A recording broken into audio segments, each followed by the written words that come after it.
শুভ দুপুর বন্ধুরা, কেমন আছো তোমরা সবাই? আশা করি ভালো আছো। অন্যান্য দিনের মতো আজকেও কিন্তু আমি তোমাদের জন্য একটা রেসিপি নিয়ে এসেছি। আর এটা কিন্তু আজকের যে রেসিপিটা সেটা কিন্তু চিকেন নয়, আজকে হচ্ছে চিকেনের পার্টস বা চিকেন স্টোমাক, লিভার মশলা কারি। তো এখানে দেখতে পাচ্ছ আমি কড়াইতে সর্ষের তেল গরম করতে বসিয়ে দিয়েছিলাম। তো তেলটা যখন গরম হয়ে গেছে তখন কিন্তু আমি দুটো ছোট ছোট আলু এখানে হাফ হাফ করে সাইজ করে নিয়েছিলাম কেটে। তো সেই আলুর টুকরোগুলোকে দিয়ে দিয়েছি, দিয়ে কিন্তু আমি একটু ফ্রাই করে নিচ্ছি। আর দেখো আলুটা কিন্তু বেশ ভালো ব্রাউন কালার যখন ধরে গেছে, আলুটাকে কিন্তু আমি তুলে নিইনি, সেই আলুতেই কিন্তু আমি দিয়ে দিয়েছি পেঁয়াজ কুচি করা। তো পেঁয়াজ কুচি করে দেওয়ার পরেও কিন্তু আমি আবারও একটু হালকা হাতে নাড়াচাড়া করছি। আর মিডিয়াম টু লো জালেই কিন্তু আমি পুরো কুকিংটা কমপ্লিট করব। তো এখানে ব্রাউন কালার যখন একটু ধরে এসছে পেঁয়াজে, তখন কিন্তু আমি দিয়ে দিয়েছি কয়েক গোটা রসুনের কয়েকটা কোয়া। এটাকে কিন্তু আমি বেটে দিইনি, আমি গোটাই দিয়েছি। তো দেওয়ার পর আবারও একটুখানি নাড়াচাড়া করেছি, করার পর কিন্তু আমি একটা পেস্ট দিয়ে দিচ্ছি। আর এই পেস্টটায় আছে একটা বড় সাইজের টমেটো, আর তার সঙ্গে আছে কয়েকটা শুকনো লঙ্কা।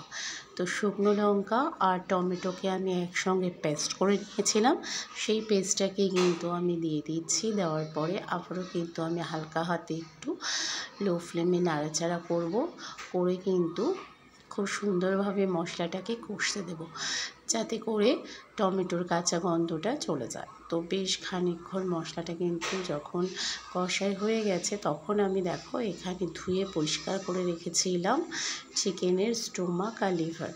তো সেটাকেই আমি দিয়ে দিচ্ছি। দেওয়ার পরও কিন্তু আমি হালকা হাতে ভালো করে যে মশলাটা আছে সেই মশলাটার সঙ্গে মিশিয়ে নিচ্ছি।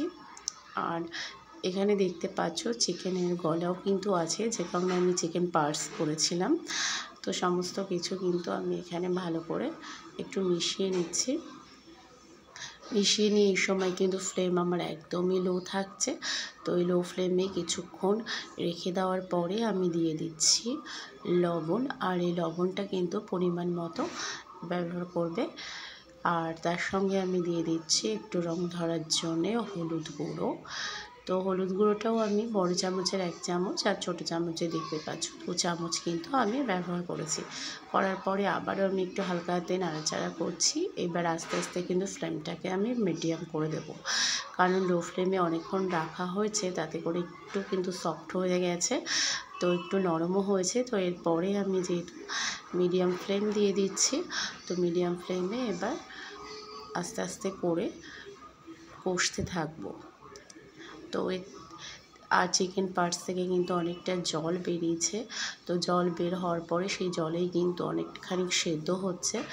তো লো ফ্লেমে আস্তে আস্তে করে এভাবে আমি যেটাকে বলে ভুনা, আমি ভালো করে ভুনতে থাকছি, যাতে করে যে জলটা বের হয়েছিল সেই জলটা যেন আস্তে আস্তে করে শুকিয়ে যায়।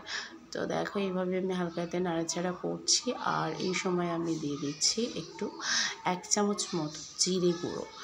তো জিরে গুঁড়োটা তোমরা যে পরিমাণ দিতে চাও দিতে পারো, 1.5 চামচও ইউজ করতে পারো। আমি এখানে 1 চামচ মতো বড় চামচের ইউজ করেছি।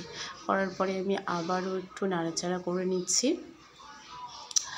তো হালকা হাতে আবারও একটু নাড়াচাড়া করছি, আর ফ্লেম কিন্তু লোই আছে।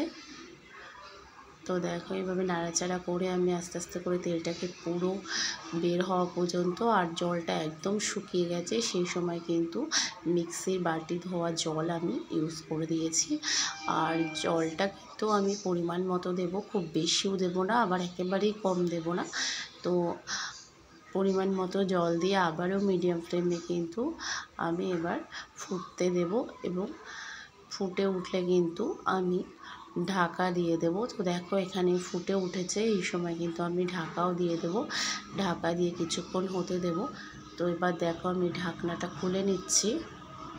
তো দেখো ঢাকাটা খুলেছি, আর খুব সুন্দরভাবে কিন্তু সেদ্ধও হয়ে গেছে। তো এবার আমি আবারও একটু হালকা হাতে নাড়াচাড়া করব। তো দেখতেই পাচ্ছ যে ঝোলও কিন্তু অনেকখানি কমেও এসেছে। আর খুব সুন্দর তেলও কিন্তু বের হয়েছে। তো আমি আর 2-4 মিনিট মতো ফোটাবো। তারপর আমি এখানে একটুখানি গরম মশলাও অ্যাড করে দিচ্ছি।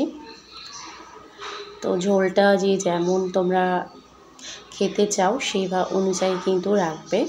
আমি এখানে একেবারে হালকা গ্রেভি রাখবো, যে কারণে আমি আবারও একটুখানি ফুটিয়ে নেব ঝোলটা। তো দেখো আবারও একটুখানি হালকা হাতে আমি নাড়াচাড়া করে নিয়ে এবার কিন্তু আমি নামিয়ে দিচ্ছি। তো দেখো তৈরি হয়ে গেল কিন্তু আমার সুন্দর চিকেন পার্টস বা চিকেন লিভার স্টোমাক মশলা কারি।